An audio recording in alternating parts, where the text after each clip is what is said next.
Power and peace, power and peace. Once again, we're back for the third edition of the Black Liberation Movement podcast. I'd like to thank all you all for joining tonight. We're going to have a very robust conversation tonight. We have some brothers that's supposed to be on with us tonight that are very profound in the topic and have some very interesting things to say concerning the topic that we have tonight. We ask that you share this broadcast. We ask that you like this broadcast um, and continue to view this broadcast as we continue to bring the the topics that are most pressing to the Black community. Um, we want to be one second.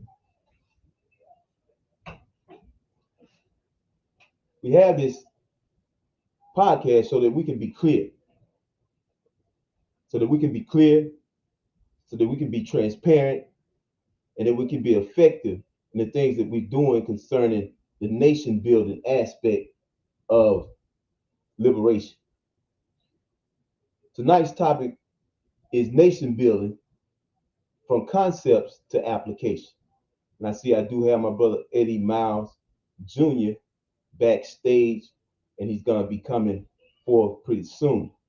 I just want to prelude this show and let you all know that we don't prepare these shows, pre-prepare these shows uh, with a lot of time in between the planning of the show to the actual show. A lot of times these shows, most times these shows just come to me in my spirit and what it is that we uh, need to be doing, what it is that we need to be talking about. And I don't like really planning things as much as I like being spirit led by certain things as to what it is that we need to be talking about and be concerned with. So tonight's topic would be nation building from concept to application. And we gonna have Brother Eddie Miles Jr. and Professor Carlton Jones tonight, and as well as our Elder Barber Council, Kamal Kareem, will be on tonight at some point in time. So we ask that you share this broadcast. We ask that you like this broadcast and continue to view this broadcast as we air every Thursday night at 7 o'clock Central Standard Time. So without further ado, we're not going to be long. We got about an hour to take care of this business. I see we do have our brother Eddie Miles in the waiting backstage. We about to bring this brother uh, to the forefront. So we want to go ahead on and bring him for power Peace. and peace, my brother. Yes, sir. How you doing, Ed? I can't complain. I can't complain. Just keeping it on, keeping it on. Yeah. Well, that's a How's good everything thing, your man. way? Everything this way is about as expected, brother. It's a fight, it's a battle, but we keep on fighting and we keep the fire burning down here in Mississippi, brother. But Absolutely. you, no doubt, you're a brother that I've been wanting to reach out to, man. You made a post and it caught my attention. I think it was earlier this week, no doubt, and you mentioned about your post itself, and because I feel this way sometimes too, and you express the sentiment of it was pretty much like, I can't say it verbatim, but it was pretty much like taking the post serious.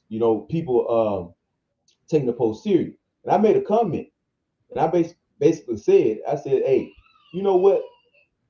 You have some very great content in your posts that people should look at. I mean, they really should look at these posts and understand them on a critical level.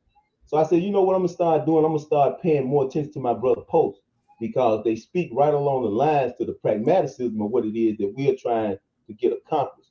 So if our people could pay more attention to what it is that people like you are saying, people like my beloved brother Carl Tone Jones is Yeah. saying, and he'll be on later, then we could be a little bit more serious, about what it is that we need to be doing. So what I want to do, brother Eddie, uh, I want to take a little time and allow you uh, to introduce yourself to the people. So if you don't mind, Oh, take a minute to introduce yourself. Absolutely. I come out of New York. I was born in Harlem. Stay right now about an hour north of the city with my family. Um, I have been involved in a lot of different activities. All of them, most of them community based in terms of working towards Black liberation. I've been fortunate in my life to have had a lot of very good mentors, and I think that coming out of a place like Harlem, I Mm. benefit from the exposure of a lot of great teachers. You know, Right, I right, right. am around, being around sort of the epicenter of, black culture, but also black political resistance has Mm. has been beneficial. But at the same time, what I've noticed in my own life, because I'm I hesitate to say this, 'cause I don't wear it as any particular badge of honor, but Mm. from a young kid, I've always been the kind of black kid that white people like, which is a Wow. double-edged sword, right? So Yeah. I got good grades in school. I do well on Mm. standardized tests, the kinds of things that the kind of intelligence that white people prioritize, right? Mm. And so that Mm. can really mess with the mind of a young black person. That can Mm. make you feel like you've achieved, like you represent something different or Mm. something special. But as you Mm. mature, and that's the benefit again, in coming up in a place like Harlem, when I was Right. achieving corporate success and academic success, I had a lot of good examples both within my family, and also my circle of friends and circle of older mentors and community activists who were able to sort of help me understand and put those sorts of accolades and that sort of attention from whiteness into proper context. And Mm. so in my own efforts and the activities that I've chosen to take a part in, I've sort of centered my focus around providing context to Black people about navigating blackness within a white construct with an Mm. aim towards liberation, and nation building is the most important aspect of Mm. that paradigm. So that's really sort of where I focused my efforts. I have done a lot of street activism around police brutality and those sorts of things, community organizing and political education, both as an attendee and as a person trying to impart knowledge to the people around me. I think that when you talk about things like the post that I made, it's funny that you should you should mention that Mm. particular post, because I do think that it's sort of indicative of my own personal evolution as it relates to Mhm. nation building. For a long time, I've looked at social media. Well, in the beginning, I didn't look at social media at all. Like I was like, "What is this?" Like I don't. I only have a Facebook page because my best friend she made the Facebook page for me years ago. I wasn't messing with it at all, And I've become fairly prolific over the years in posting things, and I always thought of it as a conversation with myself.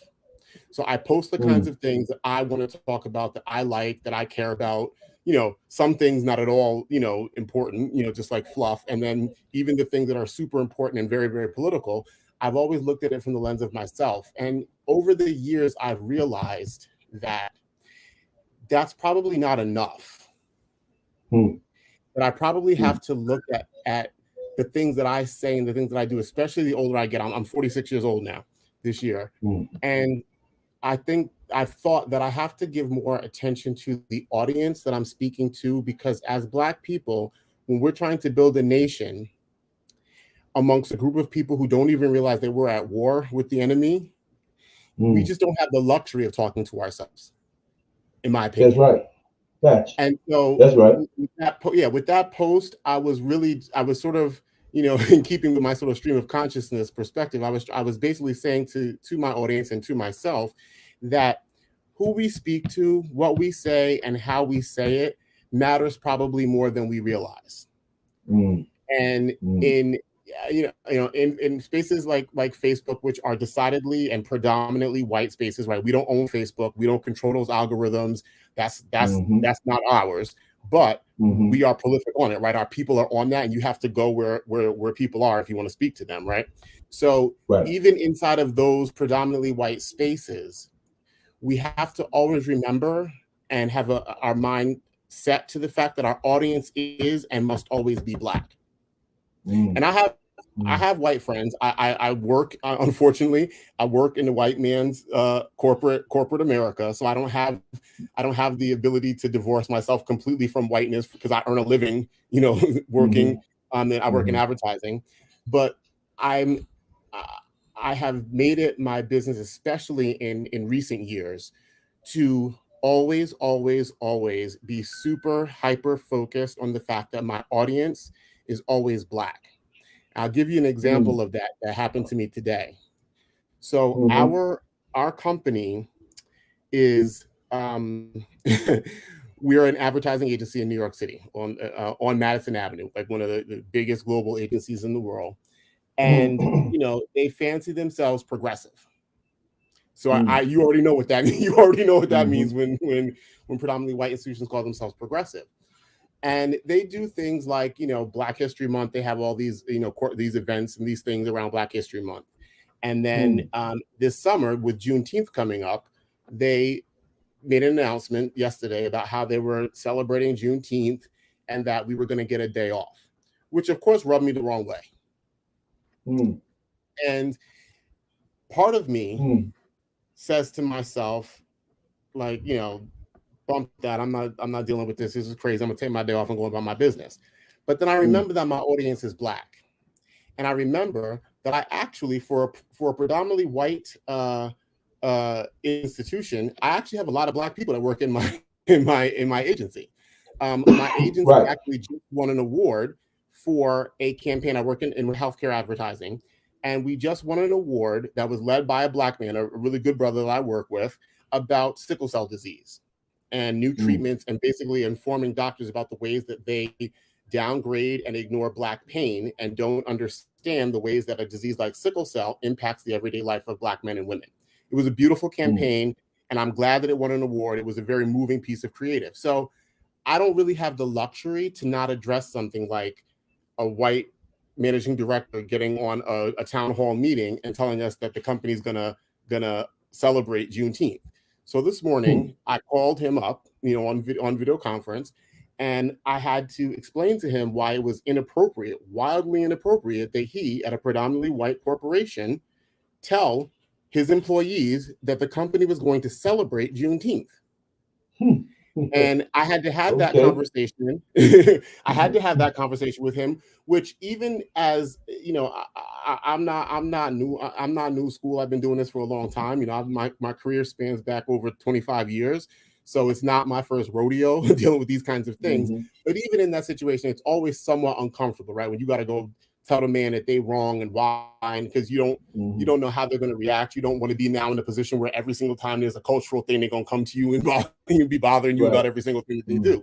But at the same time, I have to think about the almost always younger, right? Because advertising is a young industry. So all the Black people that work either directly with me or in my same agency, in my same network, are all going to be people who are in their 20s and maybe 30s. They're all going to be younger people who are at a very different stage in their career. If this managing director doesn't like what I have to say, I don't care, because I can go get another job in advertising. This is the third industry I've worked in. It's not going to stop my livelihood, right? But if I'm a 20-something-year-old Black creative who's just now starting their career, do they really even have the voice to say those kinds of things? Do they, even if they feel some kind of way, do they have the voice to speak up on those issues? So it's important for them. It's important for me to understand that my audience isn't this white man who says something crazy inadvertently, because he wasn't intending to be disruptive. He thought he was being, he was like paying homage or whatever. I'd explain to him, first of all, you're talking about a holiday that is the day that white people got caught tricking Black people into being slaves longer than they were supposed to be enslaved by their own laws. This is not a highlight. This is not something to celebrate. This is not something that Black people celebrate. We commemorate it, but we don't celebrate it. And white people damn sure shouldn't be celebrating it. It's a very, very low and shameful event in your history. So the fact that you would refer to it as the company celebrating this is a problem.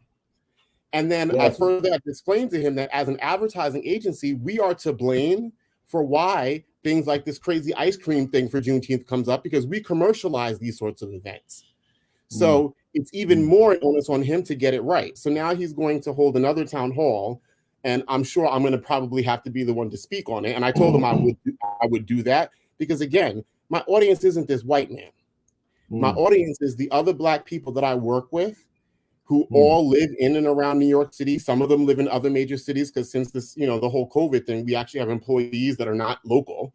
So it's Black people that are in other places in this same profession where they are the minority, where they don't necessarily have a voice.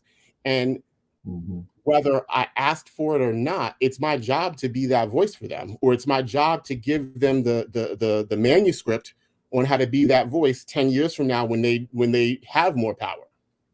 Exactly. That's very interesting. From introducing yourself to actually giving us insight on your world, in what I would consider corporate America, and a Black man, in corporate America and how that all works, and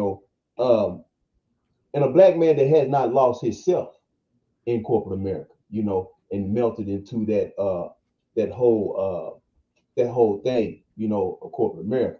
And what happens, what's going through my mind, because I talk to people all the time, and people all across the country, they interested in what we doing here in Mississippi, where we're trying to be as pragmatic as possible with the things that we're doing. We trying to practically applicate the things that we have been conceptualizing for years over social media platforms and things like that. We have tried to be as pragmatic as possible.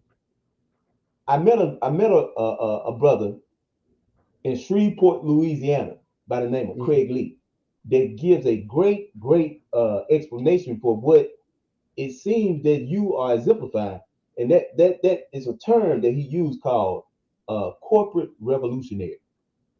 Have you ever heard that term? I haven't heard that term specifically, but I can immediately sort of conceptualize what the meaning behind it is. I hadn't thought about myself in that context. I do think of myself, and I hope that the people who I interact with and who know me best would say this about me. I do think of myself as a fairly radical and revolutionary thinker as it relates to black liberation and Black first politics. And at the corporate level, I think that corporate revolutionary, I think it's an important idea. I think that from when you talk about pragmatism, and I especially appreciate that I'm a project manager by trade. That's what I do in advertising. It's a very pragmatic role. My job is to make sure that things get done. So the idea of nation building and the pragmatic lens that you put on it is important. And I think that we have to, when we think about corporate revolutionary, like that idea, we have to be careful, right? Because what I don't want to be, and what I don't think Black people should be, is corporate revolutionaries who revolutionize corporate America, because that benefits them. I'm not interested in revolutionizing my agency. As a side effect of me saying something to my managing director, I am sure that the agency will do a better job next year when they talk about Juneteenth, right? Because I'm going to have a whole presentation. I had a whole conversation for an hour and a half with this man. So I'm sure they'll do better at it. But that's not my goal, because I don't care about revolutionizing this white organization, because that doesn't actually benefit our people. Because I can give them a beautiful script.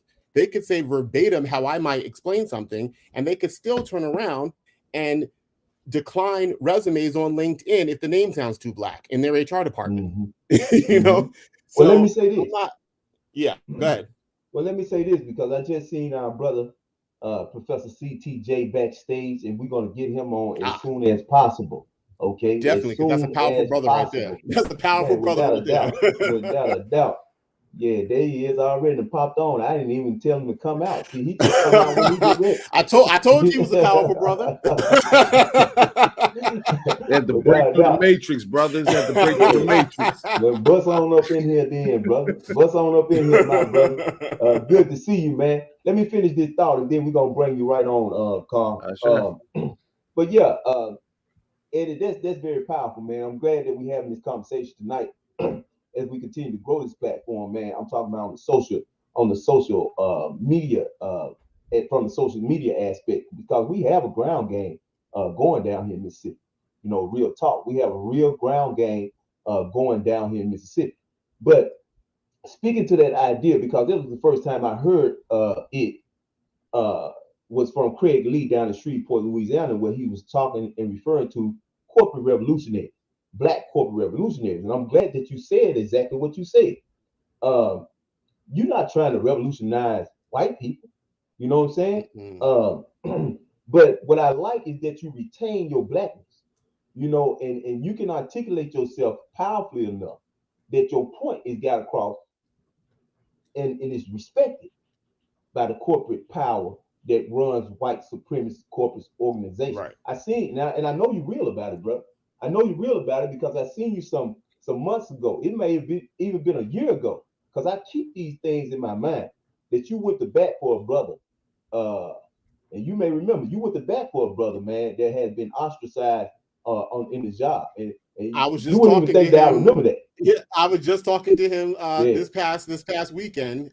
He's not with our company anymore. I set him up. He was able to go someplace else, and he left on his own terms. And I was talking to him this past weekend. But that to me, that's the revolutionary mindset, right? Because when we get into these spaces, especially for someone like myself who has achieved within their spaces, what usually happens is we are so happy to have achieved. We are so happy that we now making a little bit of this, that I'm not going to look out for you coming behind me. If the white organization has now got a plot against you and I know about it, I'm not saying nothing because I'm worried about that's not the way that we operate. And when you talk about revolutionaries understand that there are going to be costs for acting. And that's the position that I take in my career, which I think is one aspect of the way that I try to show up for Black First politics. But I understand that there will be jobs, there will be opportunities that I won't get because I'm going to be seen as that squeaky wheel.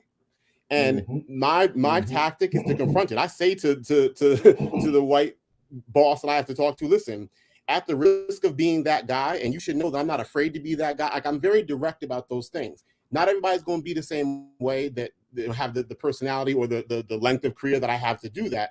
But that mindset, the mindset that we understand that there are costs and there are sacrifices that we have to make that will sometimes be personal in the effort of advancing the next Black person, or if you extrapolate that out to the group, we have to understand that that's just a wartime tactic. A general in a war doesn't go into a battle, wanting to lose soldiers, but he definitely goes into that battle understanding that there is a level of acceptable losses that you will tolerate on the way to victory. And we have to be mature enough to have that kind of mindset as we nation build. Right. Well, let me say this. You mentioned a term. You said something very interesting. You said divorce completely from whiteness, divorcing completely from whiteness. Now, what I have found very interesting twist right here, when I'm talking to a Black man in corporate America that's actually retaining his blackness, not doing what Carl Tone Jones, one of the first people that I heard use this term, called rugged individualism, not capitulating to the rugged individualism. Okay. These are things that we have to go back and look at. See, I remember terms when we first started busting out our blackness on social media 10 years ago, when we were talking about being unapologetically Black, and not apologizing for our blackness and Black first and all these different things that we were saying, and all these different terminologies that we were using. And then I see it get hijacked, by corporate America. Pretty much what you're talking about, the attempt on Juneteenth and all these different things. But then we have that strong Black presence there to say, wait a minute, what you're doing right here, because I'm not a corporate guy. Most people would know that, off the top, but what I also find, Eddie, is that, we got a lot of people that posture themselves on the conscious Black First platform that's in corporate America, capitulating their ass off. Absolutely. I'm finding that they capitulating their ass off. So I appreciate that. A lot of people wear the costume of it, but don't actually mean it. They don't actually. They don't. They like branded blackness, but they don't like. And right. I love a good T-shirt, but this T-shirt don't mean nothing if behind all this melanin I'm just a white dude in blackface. Like it don't really really mean nothing. Exactly. So with that being said, what we want to do without further ado, I want to talk to my brother CTJ, and because this brother came into my space approximately six years ago, maybe 7 years ago, came into my space by happenstance of me looking for the big names in on the black conscious scene, trying to bring attention to the state of Mississippi. I hope that we have time for me to go into that whole aspect of why we pushing so hard in Mississippi and why that's historically a very important thing to look at. As we evolve toward liberation, the state of Mississippi. And what it denotes. Just here in Mississippi, what that epicenter. I want to use the word epicenter of our history here as it expanded across the United States. What we were trying to put out then, we was trying to bring attention, and we was trying to reach for these big name people that could possibly bring attention to what we were doing. We reached out to the David Banners. We reached out to the Dr. Umar Johnson. And these people were on some rugged individual shit. They were really on some capitalist exploitation shit. And I didn't come to the point where it's a lot of people that's out there on the scene that posturing themselves as conscious, as black first, that really hope, that black people continue to have these problems so they can have these social media platforms just to continue to talk their ass off. They ain't really about solving these problems. They're about talking about it. And they've built such big platform that they, as long as black people have problems, they're gonna have something to talk about. So that's the thing. But this brother right here came into my life and the space of black liberation some years ago because I deferred from those so-called big name people and reached out to a brother that was doing some things on the porch in Philadelphia. He had a show called On the Porch with Professor Carl Tone Jones. And I said, God damn. I said, there goes the brother right there. They're doing the work. I'm talking to people that's talking about the work. This brother doing the work. Let's see, can this brother get down with what it is that we talking about down here in Mississippi. I reached out to that brother with no hesitation. He came on the scene. The next thing I know, he was on a plane to Mississippi. And there goes the story. So anyway, we're going to bring Professor Carl Tone Jones, and I want you to introduce yourself. For those, pretty much everybody on this platform know you, but reintroduce yourself to the people, Professor Carl Tone, as we talk about nation building and from concepts to application. Well, first of all, thank you for, inviting me on here today. Our good brother Eddie Miles, what's going on, bro? What's good? What's good? It's good, beloved. I appreciate you, brother. That's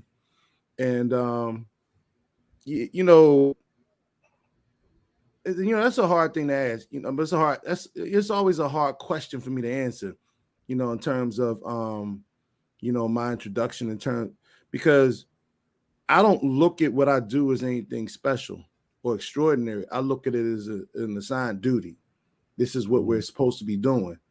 So I don't stack up accomplishments and say, this is me over here or this is me. I made a film, but I'm not a filmmaker. I wrote a book, but I wouldn't consider myself an author.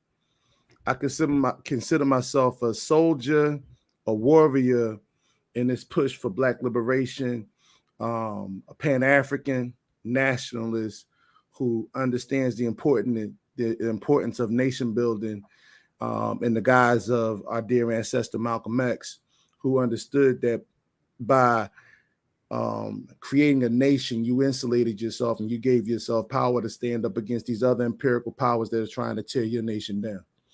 So I would just call myself an educator and, a warrior out for Black liberation. No doubt. And look, we're going to bounce it right back to you, Carl. And I appreciate that, bro. I appreciate that because so many people do this, for the grandeur, and for the adulation. and for all the frivolous shit that really don't amount to nothing at the end of the day. And I know you're genuine about what you're saying. And I'm glad that Divine Order will have it that I got you two brothers on here tonight, so that we can have this conversation. Because I'm the same way, Carl. You know, hey man, I farm, but I'm not a farmer. I'm not a farmer. All that work that they see me doing, I'm not a farmer. I'm learning it. I'm learning more aspects about it. I know innately, it's in our culture, it's in our DNA to till the soil and to be able to produce our own food. But that's not, what, these hands don't seem like what they were designed to do for me, but I went out there and did it. You know why? Because I felt like we had to show examples of pragmaticism. We were talking about no culture without agriculture. Come on, man. Mm-hmm. So who gonna actually show that? Who gonna actually show that? Who gonna actually do that? Who gonna show model example? I lecture, but I'm not a lecturer. You know what I'm saying? I'm not a lecturer. But I go out there and I do it because most people lack the courage to actually go out there and say what needs to be said. You know what I'm saying, to the powers that be. So I find myself just becoming a whole lot of things that I don't feel like I naturally am. So to have you two brothers on here tonight, I mean, it's a great honor. Some things are honor and a privilege. I consider it a great honor to have you brothers on here tonight because I truly feel like you brothers are in the trenches. So, and comrade to comrade, it's an honor for you all to be on tonight. Carl, when you came, brother, you I don't think you had the maybe you did the Independence Day project finished the first year you came. I think it was the next year, if I'm not mistaken, that the Independence Day project was complete. Right. A magnificent piece of work. It was put together well for you not to be a filmmaker. You put that together well, and the only way that you could do that is that you had to care, bro. You had to care, and you put the components together, and you knew exactly what it was that we needed to hear. But the primary thing you was talking about in the Independence Day project was two words: practical application. Practical application. So speak to that for a moment because we're going to get a little bit more in depth with the concept of application thing, but just speak to the Independence Day project and the process of practical application and where we missing that in the Black community. Well, and the funny part is it goes back to something you and Eddie were talking about, and how you were talking about how we get brothers and sisters and they get in these corporate spaces and they're in position to maneuver or play chess, to get other brothers and sisters in some powerful positions. But what they do is they utilize their position to block other brothers and sisters from, having that access. And so what I really understood, what I'm beginning to understand is that the majority of Black people, being Black doesn't matter to us. It's the tokenism, the tokenism of being Black. The tokenism, where's the tokenist benefits of being Black? What can being Black do? It's like that car commercial, what can this do for you?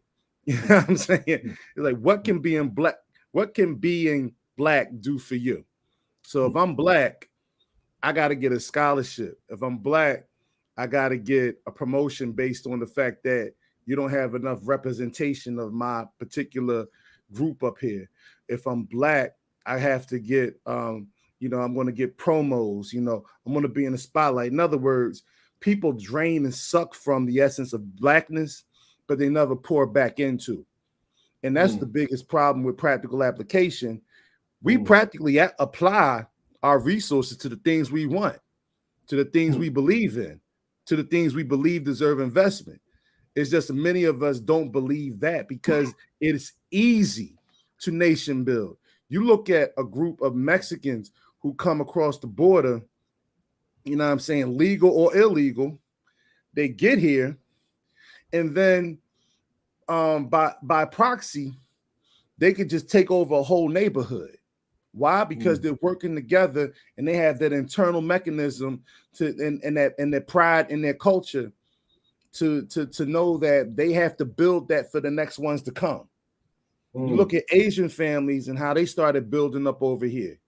They were moving into bungalows and apartments, and they would have 10 families in there.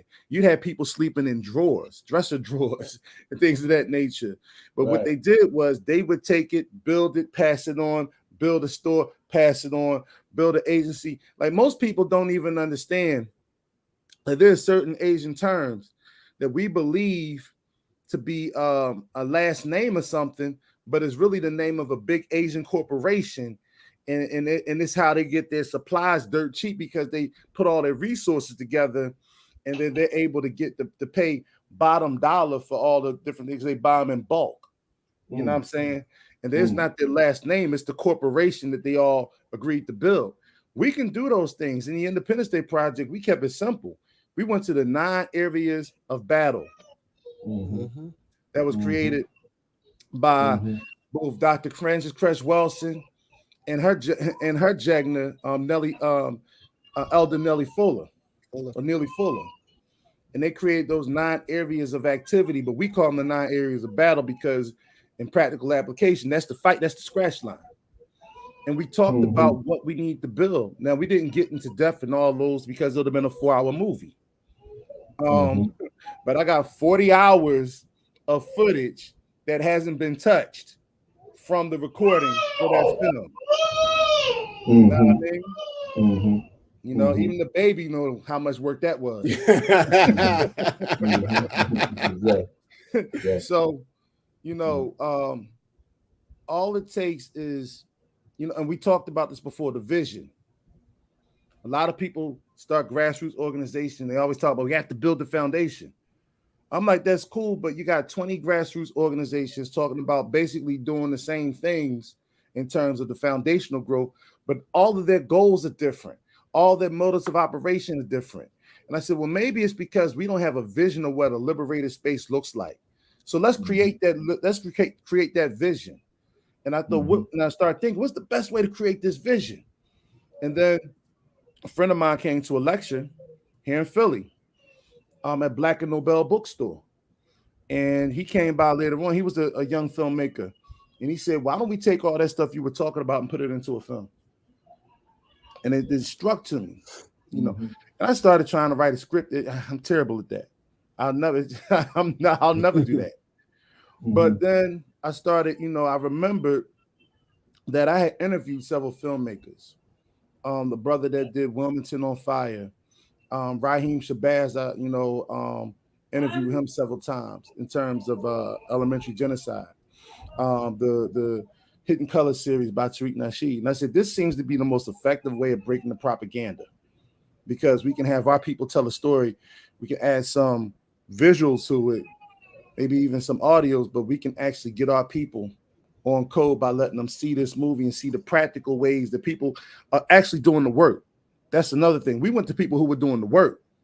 You know what I'm saying? Whether it was here in North Philly, whether it was, you know, in Harlem with Harlem Liberation School. Shout out to Brother I.J. Tyemba, Sister Brenda, whether it was Zayex down there in Brooklyn. Shout out to Brother Q Butter, you know, for the work they're doing. I think they started a homeschool not too long ago, and they just graduated like 200 students. So, and they built it during the pandemic, which is impressive. But we went to people who were doing the work in the community. And even here in Philly, we have the North Philly Peace Park. We have Brother Ron Green, who's doing, now he's working, he's in the field, I don't want to say marijuana field, but you know what I mean? He found ways to venture into that. You know, we just found people that was doing the work. We even have footage from down there. You know, we even took footage when we came to the first Build and Power Summit. You know, some of that footage is in the film. So, you know, but the biggest thing is, you know, the application part is understanding that, you know, the will and testament of our people.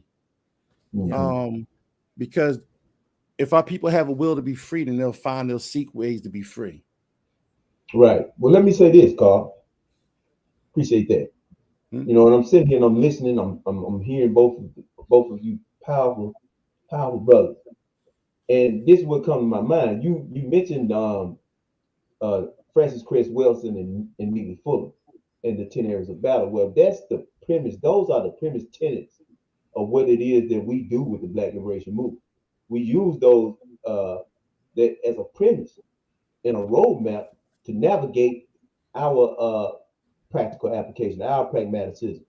And one of the things that I find, you know, when you out here and in a thick atmospheric culture like Mississippi, you know, and when you out here hashing it out with these people and you actually talking critical talk and doing some things, you find that our people are not serious.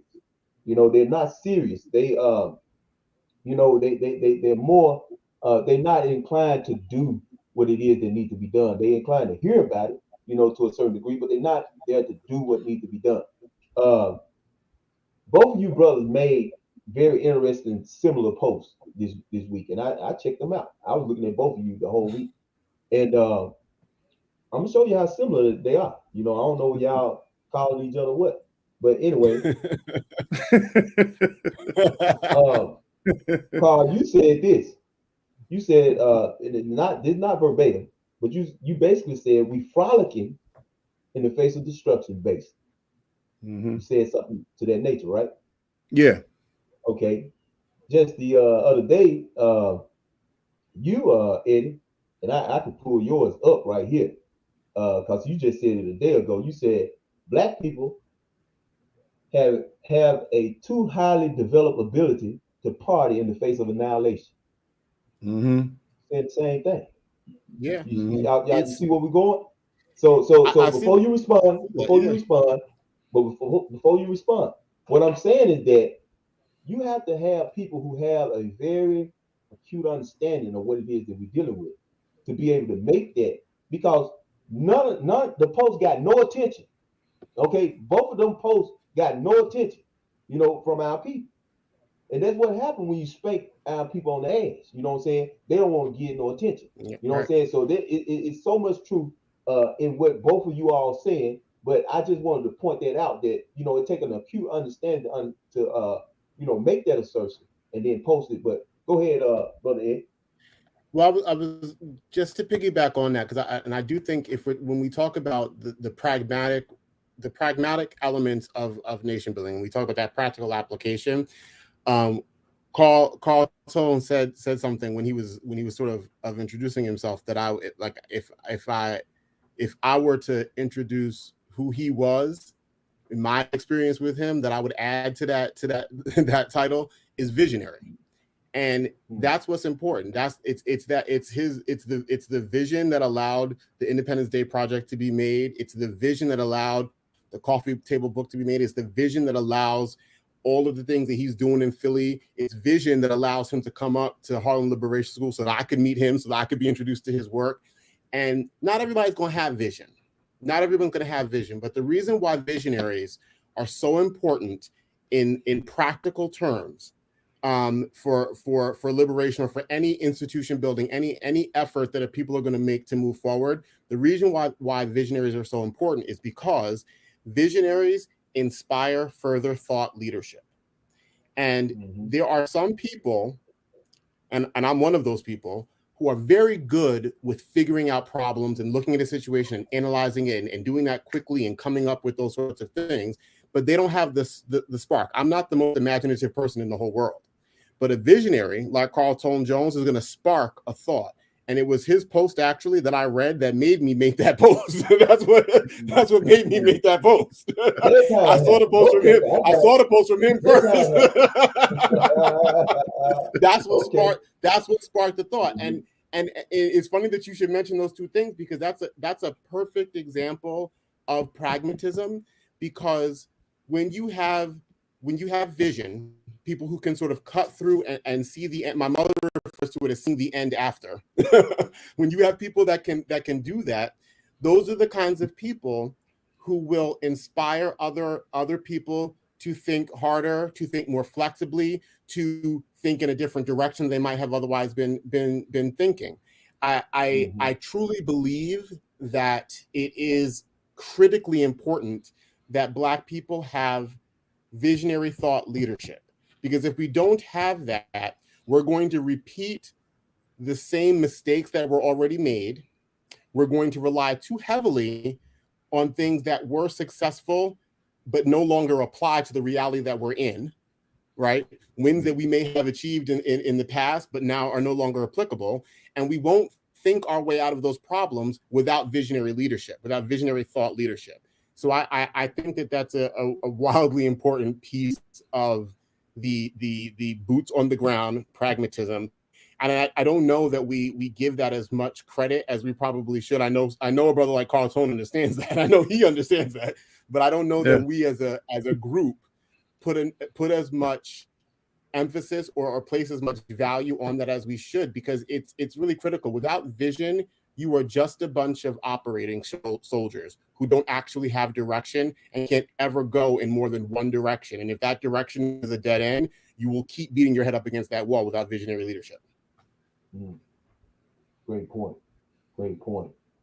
Well, exactly, man. Hey, look, I love it. I love it. So check it out. So what we're doing here in Mississippi, man, is very pragmatic. I mean, absolutely pragmatic. What we're doing, because I done heard it all. I done heard every school of thought. I done heard every conceptualized idea. From the ninth planet in the 18th galaxy to the plain old Baptist doctrine that get preached in church every Sunday. So all in between, I done heard it all. But what I have not seen is the commitment to the practical process of building a nation.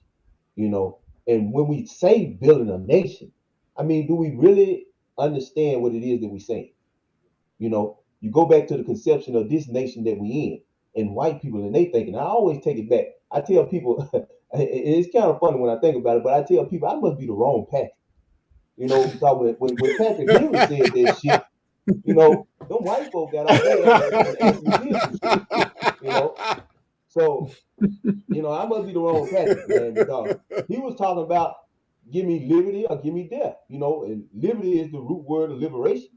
So when I stand up and ask my people who have been oppressed, and I say, hey, look, we have to, do some things to liberate ourselves, and you get looked at, with the, you get looked at with the deer in the headlight eyes, you get the deafening silence. I done spoke to too many crowds of deafening silence, Carl, you know all about that, but just the whole, shock value, that the practicality of liberation brings to our people is amazing. And I have always said, it ain't that, our people lack the knowledge or the intelligence. It's more real to me that we lacking the courage, man. Yeah. We lacking the courage. A lot of lack of heart. A lot of lack of heart. We lacking the courage. Yeah. But yeah, man. Speak to that. Well, it's well, first of all, I want to thank Brother Eddie for that analysis. That was brilliant, brother. And I appreciate that. I'm truly humbled. Because a lot of times I see your post and I see how you can articulate an audience. Sometimes Eddie will write a 4-page letter, but it's very detailed to the point where he makes sure there's no stone unturned. So I really do like catching a lot of the posts. I got suspended, by the way, or I got expelled from Facebook for a day. I got my mom to write me a letter, so I was able to come back. But they stay with that. They stay with that. I think we've been in captivity too long. And I'll always say that our ancestors in this country, they might have been called slaves, but the majority of them weren't slaves. They weren't slaves until they took the chains off and they remained here.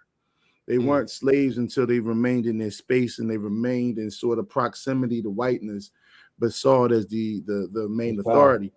So I see us as Black people is similar to what was that movie? The one where the cats were in jail. Morgan Freeman was in jail. Shawshank Redemption. Shawshank Redemption. and how the one guy got out of jail and it was too much for him, so he ended up Yep. committing, self-annihilation. I want to be careful with certain words on here, but that's where we are. Freedom scares Black people. Who's going to be in charge of the power grid? People think about those things. Who's going to be in charge of the Ministry of Education? Who's going to be in charge of,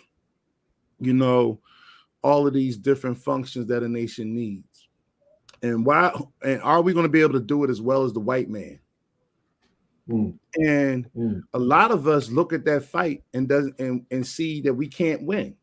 Now, I'm not one of those people, but that's what a lot of Black people see. And then they question, for who, for what? Why should I do this for a group of people that I don't mess with? And like it's a simple situation, but it's layered in sophistication, as Baba Smalls would say. It's layered in sophistication. And one of the things that I think I think a lot of us that have come to this point are starting to recognize that we cast our nets too wide. And we have to start in circles that are a lot smaller. Now, there's an inherent danger that comes with that, because we have to be war ready.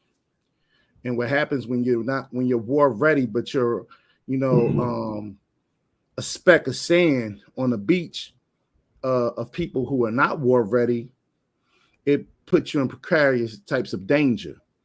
We saw what happened in Buffalo a few weeks ago, and we saw how many people embraced that terrorist, that anti-Black domestic terrorist. You know what I'm saying? We saw how many people embraced him prior to his attack in that very store where he came down and killed our family. We have to always remember that those people are amongst us, the same way when Harriet tried to leave the plantation and her brothers was like, nah, we got caught the last time, we ain't going. You know what I'm saying? She left. And we got to realize that there's some people that we need to leave too. And I think that's the biggest problem, because we talk about the sacrifices, but that's one sacrifice that we're afraid to make. So there, we hashing out that critical mass. I think that's the word. We gotta get a critical mass. And that's the least amount necessary to perpetuate, the idea of nation building, because our people got to see something. I tell them all the time in class on Sunday. We conceptualize, but then we walk out into a world where white supremacy has materialized the idea of white supremacy. So then, you teaching a concept against something that's seen and felt and smelled and every day, it's just a losing battle. You know what I'm saying? That's a losing battle. So we got to start building something. Let's try to take it here for a second. Harlem is a very interesting place to me, and I just finished the first 2 seasons of Godfather of Harlem. Very, very interesting. We got a Baba that was a strong consultant in the writing of that, which is what intrigued me to really just tune into it. You know what I'm saying? Because I know it got to be a lot of factual history in it if Baba Smalls had something to do with it. But one thing I can say about Harlem, which is a northern Black metropolis, from somebody from Mississippi that had been to Harlem one time. But I'm gonna tell you brothers this, from the north, and Carl got a chance to witness it. Mississippi got like hundreds of rural Harlems. Okay, we got hundreds of rural Harlems, man. The single largest concentration of Black people is in Mississippi. I mean, that's the single largest concentration of Black people historically has been in Mississippi. Right. But exactly, I'm glad you said that, because that's where we want to go. That book in the background back there, We Will Shoot Back, does a great job of talking about that concentration of Black people. And then I got another book called The Devil You Know by Charles Blow, which was a great writing on the reverse migration aspect and all that Black intelligence, all that Black skill set that's up there in the north that escaped from the South, and left a gerontocracy state of existence back here. You know, with working class and in the vibrant class of your people that migrated away, and it left a elder class in a they call it a gerontocracy. I thought that was an interesting terminology because a lot of us in the South grew up like that. We grew up and grandmama raised us. Well, with mama, they had went up north. You know what I'm saying? They were gone. Right.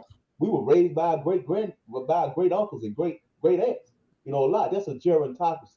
But what I'm saying is that it left a lot of what I'm considering. I never speak down on my people here in Mississippi because I think we really internalized, and Professor Smalls and I had a great conversation about this. He said that Mississippi was the Africa of the Western Hemisphere. You know, we mimic in our culture, in the way that we relate to each other, more African than any black people across the diaspora in the Western Hemisphere. You know, he said that. I didn't say that. So it really made me begin to look at Mississippi, and we got a lot of underdeveloped things going on here. But it's prime, it's raw material, it's the building block that we need to actually build components that really maintain the foundation of a nation. You know, that we're not going to be able to get in the concrete. You know what I'm saying? We're not going to be able to get it, but we can hash it out, you know, here. So just putting that together. Places like Mississippi, I think that you're definitely onto something. I haven't personally spent much time at all in Mississippi. My uncle's family moved. They were in Jackson when I was a kid, and they came back up to New York. They went from Harlem to Jackson and then back. So I didn't spend a ton of time in Mississippi, but my family, you know, like a lot of Black families, hails from the South, Montgomery, Alabama, most centralized. But I also got people in Houston and other parts of the South. Mississippi is interesting because if we think about the migration and we think about what happened when Black people left the South, and you know, Carl talked about how, you know, we get comfortable, or we're looking, he used this term about more comfortable on the plantation. So when we think about what happened when we went to the North, and including, and I love Harlem. I was born in Harlem. Harlem is where my heart is at. But if I'm going to be critically objective about Harlem, the reason why Harlem is overrun with white people right now and is gentrified probably beyond the control of anything real and Black anymore. We've already lost Harlem in real terms. The reason that happened, and the reason why that was possible to happen, is because Harlem wasn't ever ours. We came into Harlem because white people didn't want us downtown. They didn't want us in Midtown. And so we went to Harlem and we staked our claim there. And then when we were there, then we brought our quote unquote less sophisticated family members from down south, and we brought them up to the big city. And what was happening in Harlem, if you think about Langston Hughes, and you think about the Harlem Renaissance and all those things, the harsh reality of what was happening was we were parroting a lot of the things that white sophistication represented. We were putting on suits, and we were dining out, and we were building nightclubs. We couldn't go to theirs, but we were building ours. And who were we patterning our nightclubs after? We were patterning them after theirs, just with a lot more flavor, right? Because that's what we do. So we built culture, and we've never had a problem building culture, but building culture is not going to save us because we can't keep culture without a nation. When you build culture and have no nation, then somebody else's nation gets to benefit off of your culture, which we see happening all the time. This term cultural appropriation is just another word for we build it, they take it because we can't keep it. But if you look at a place like Mississippi, apart from the concentration of Black people historically and even today, apart from the fact that there's the ability to be an agricultural center, right? Because you can't, if you can't feed the people, you really can't grow the people. Apart from that, Mississippi is one part of America that white people have shown that they don't care about. And I think that makes it interesting in terms of, you know, building that new Africa, so, you know, quote unquote, as a, you know, a term from before. But I think that makes Mississippi an interesting location because of that. I think that there is power in being somewhat under the radar from that perspective. I think that when you look at Mississippi and its proximity to coastal regions, to agriculture, also where it sits geographically between other southern states, other southwestern states, and the ease of access to some of those places, I think that makes Mississippi a very interesting location for sort of a recolonization, if you will, of nation building for us. And I think that we have to think about that very, very seriously, because it's probably one of the very few parts of the Americas that has a lot of geographic and proximal advantages that you don't hear about white people trying to do very much with, right? It's not like Texas. It's not like places in the Midwest. It's not like, Minnesota or places like that where there's cultural hubs and they're building new buildings and new corporate headquarters every other second in these places that are sort of off the radar, but there's a reason that you don't hear about that as much in Mississippi, and that could be an opportunity for us. Mm-hmm.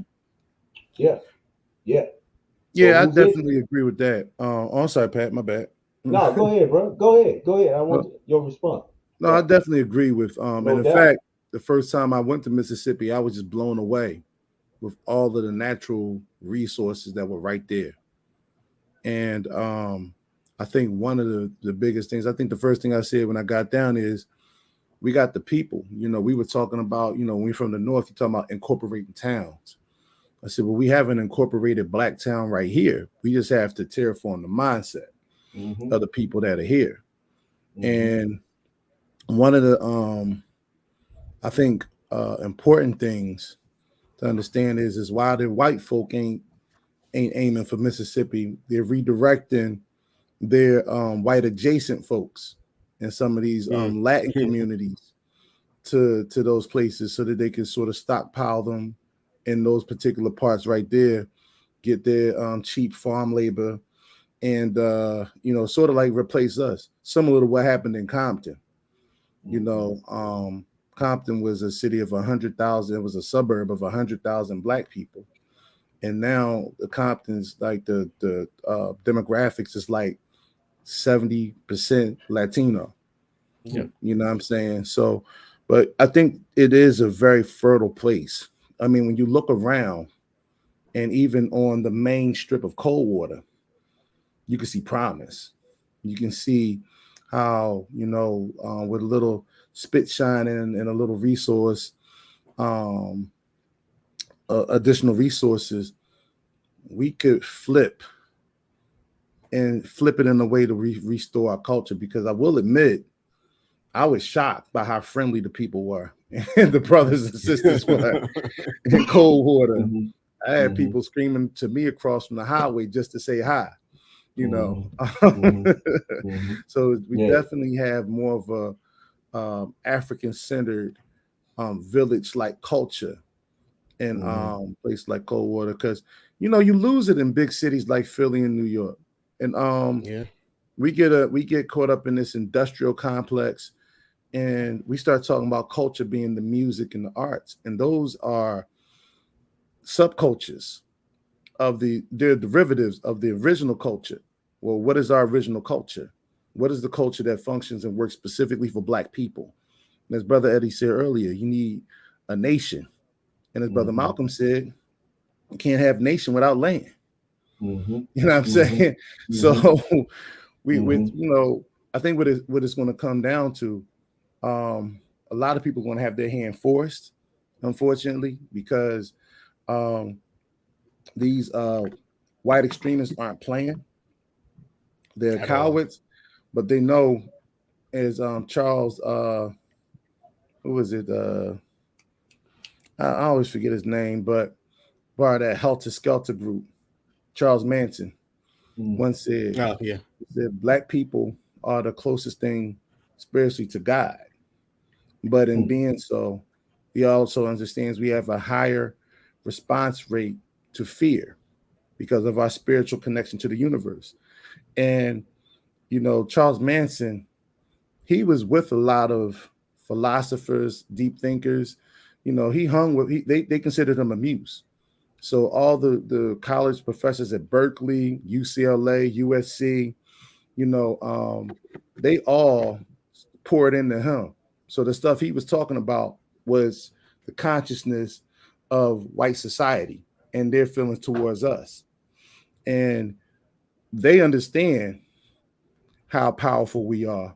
And this is why they consistently infuse fear, in terms of how to keep us under reins.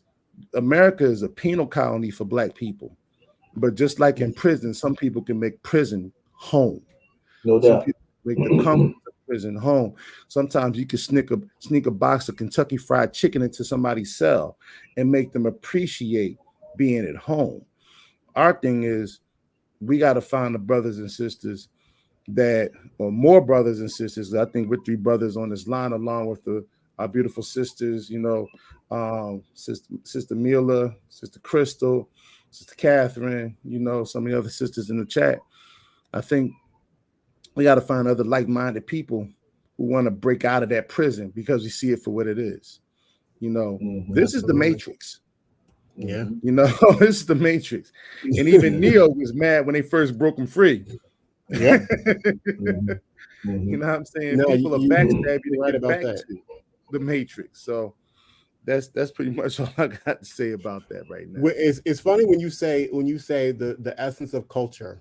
What it made me think about, again, just because of what I do for a living. There's something that's called the marketing mix. So, and a lot of people don't understand what advertising and marketing, what that really is. And a CEO at an agency I worked at several years ago made something I will never forget. He said that our job as marketers, as advertisers, that our job was to get our clients an unfair share of culture. That's what he said. That's what he said our mission as advertisers was. The reason that really stood out to me is because when you think about what they refer to as the marketing mix, there's 3 P's. People is the first. Process is one of the P's, but place, which is where you are. So you can't have culture. You can't fair or unfair share of it. You can't have culture without people, without place, land, and without a process for producing and repeating that. And white people have systematized that. They've turned it into a whole discipline, right? That we colloquially call advertising and marketing. But in reality, what they are talking about is building culture, which is why advertising relies so heavily on pop culture. And we have to be hip to those kinds of games, because this is what's being used against us. And the worst part, the part that infuriates me the most, is that we're the ones who create the culture they use to weaponize against us. Like, we're 9 times out of 10, it's culture that we've created, but we just refuse to do the work. We refuse to be diligent enough to reclaim it for ourselves, because we don't want to do the work of nation building. Carl, you said earlier on in the discussion, you talked about Asians, and I think I even said this on a comment thread on Facebook. Chinese people sacrificed an entire generation to what we refer to as austerity, that sleeping in drawers and all. An entire generation they were willing to sacrifice to austerity in order to make the moves that they're making now. You can't throw a rock without hearing about what China's doing right now on the continent and tons of Black nations throughout the diaspora, right? Because they were willing to nation build. They were willing to make the kinds of sacrifices that it takes to build nations. And the crazy part about it is, the reason that they were so extreme with it is because they understood that they were also combating the pressures of a communist regime and making that work inside of a capitalist, liberal paradigm. So the kinds of sacrifices we would have to make to nation build wouldn't even be as extreme as what they had to. Let's go back. Let's go back to the first thing they did. All right. It was funny, as I was having this conversation with Miller earlier, but Britain's first commodity was their first national product was opium. And they used opium to break down the Chinese and to build their empire. So simultaneously, they destroyed China through the Silk Roads and this, that, and the other travels. And and was able to conquer them because the Chinese first saw them as barbarians and was slicing them up as they got off the boat. Now, the first thing that Mao did was he took the children and had them sacrifice the families and the parents who were still struggling with substance abuse. There was no rehab. There was, okay, you still on it? All right, bet. Right. Get on your knees. Here's your document. And they made the child pull the trigger. Yep. That was the first step because it spoke to their determination in terms of what was necessary for nation building. I find our people get extremely queasy when it comes to the little sacrifices. As Eddie said before, we don't have to sacrifice much. But people are looking at this car that they just bought. People are looking at this house that they can't afford that they just bought. People are looking at these extravagant lifestyles, a life of luxury and leisure, and they don't want to sacrifice those things. But what they're really doing is sacrificing the future of their children. Absolutely. And that's the one thing that nobody wants to speak to, because even if you take care of your child, and I work with children, I know for a fact that their parents aren't investing in their futures. I could tell about the conversations I would have with these children who are 14 years old, 15 years old. Some of them have no clue in terms of what they're going to do in life. And they come from some well-to-do families. We call them sort of like upper middle class families here in Philadelphia. Mm-hmm. So in this regard, like I said, if they won't make the sacrifices necessary to join us in nation building, then they may have to be our sacrifice as we nation build. And that's something we talked about in the Independence Day Project. Yeah. Mm-hmm. Well, let's say this, brother, and we begin to close this thing out, because I want people to want more of us. You know, Black people need to want to hear Black men articulate nation building. And not only that, they need to hear us willing to use these hands to build that nation. You know, it's just something about that exemplification of manhood that does something not only to our women, but to our children. I mean, when I'm practically doing things, I watch True. I'm a full-time father of a 2-year-old daughter that's crying for me right now, outside the door right now, that I'm having this conversation. You know, she crying for me right now. But it's something that her dad do every day, that she understand that, you know, it's that exemplification of that manhood as it relates to her femininity, even as a little girl. She know it's protection in that. Okay, so that exemplification of manhood got to be magnified. You know, we got to create that critical mass, and we got to start to build. And I done made it my life dedication to build. And our brother, like our brother Akil Parker, who's supposed to have been on this show with us, you know, and hopefully, but he's attending his son's graduation. Congratulations to him on that. But he said, we nation building, but whose nation are we building? You know, even in our frolicking, as Brother Carl told said, even man, that took me out that front. Come on. So, but without a doubt, what I'm saying is that even in that, you know, we frolicking, what we doing? We buying alcohol, we buying drugs and shit. We building somebody's nation. You know, we going to jail. We building the criminal justice system. We building somebody's nation. You know, and just like my great teacher, Shabaka Afrika, always said, until we gain the moral character to stand up for our own humanity. What you were saying about the Chinese, you know, and the opium of it, you know, they made a conscious decision. Okay, well, we can't build with these type motherfuckers right here. You know what I'm saying? You can't build with these type motherfuckers right here. So then, you know, the children kill the parents. I mean, come on. That's too much. No, it ain't too much. You know, that's how they built a nation, you know, and Carl, that's what, you know, you were speaking to, you know, being able to stomach, you know, certain things that got to be done. You know, certain things got to be done. Certain things have to be done, and there is an amorality that is necessary within nation building. That's just the reality of things. You know, you can't be completely amoral, right? You have to have there has to be an ethical foundation, but there is an aspect of amorality involved in nation building, just like there is in any war. That's right. Somebody got playing the dirty end of the field. Your enemies did. That's right. So look here, brothers. I thank you all for this video. Before that, can I say something to that, brother, real quick? Because I try not to talk on those things, but Eddie brought it up, so I'm gonna speak on it now. I think a lot of us use morality as a way to hide our cowardice, because we shape morality in terms of doing the right thing, settling for moral victories, even though we're losing the battles and we're losing the war. We're getting our behinds kicked out here. And I think too many of us hide behind doing it the so-called quote unquote right way, doing it being honorable. And I think it's dishonorable to do something that you know will cost your people the war.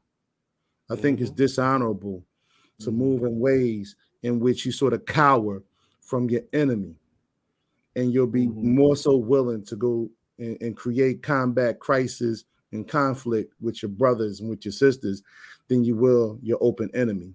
And I think a lot of people use that whole concept of morality, that the Christian sort of morality, as a way to scapegoat their responsibility in terms of being men and women on the front lines of this fight. And that's all I gotta say about that piece. That was morality. That was perfectly said. Perfectly said. That was no doubt. That was perfectly said. Yeah. Thank you.